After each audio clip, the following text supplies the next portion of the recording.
શ્રી કાલિકા માતાજી મંદિર ટ્રસ્ટ દ્વારા સુપ્રસિદ્ધ યાત્રાધામ પાવાગઢ મહાકાળી માતાજીના સાનિધ્યમાં હોળિકા દહન શાસ્ત્રોક્ત વિધિ સાથે કરવામાં આવ્યું.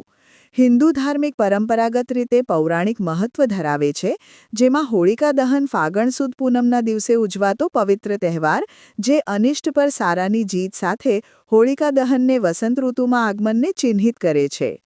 આ દિવસે પ્રેમ, એકતા અને જૂના મન દુઃખ ભૂલીને માફ કરવાનો સંદેશ આપે છે.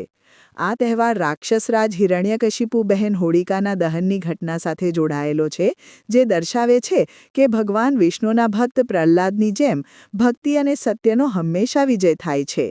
હોળી શિયાળાના અંત અને વસંતના આગમનનું પ્રતીક છે.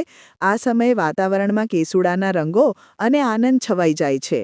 ધાર્મિક પૂજા હોળીના દિવસે સાંજે લોકો હોળી પ્રગટાવે છે, જે અહંકાર, દુષ્ટતા અને નકારાત્મકતાને બાળી નાખવાનું પ્રતીક છે. તેમજ વર્ષોની પરંપરાગત છે કે પાવાગઢ મંદિરે હોળી પ્રગટાવે ત્યારબાદ આજુબાજુના ગામોમાં હોળી પ્રગટાવવામાં આવતી હોય છે.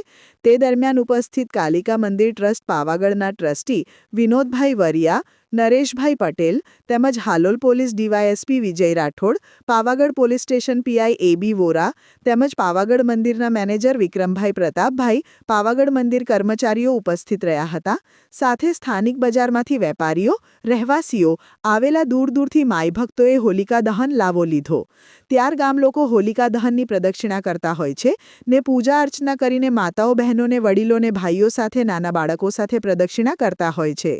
ત્યારે ચનાધાની, હાયડા, ખજૂર, શ્રીફળ, ફૂલ હોમવામાં આવતું હોય છે. Reporter Patel Prado.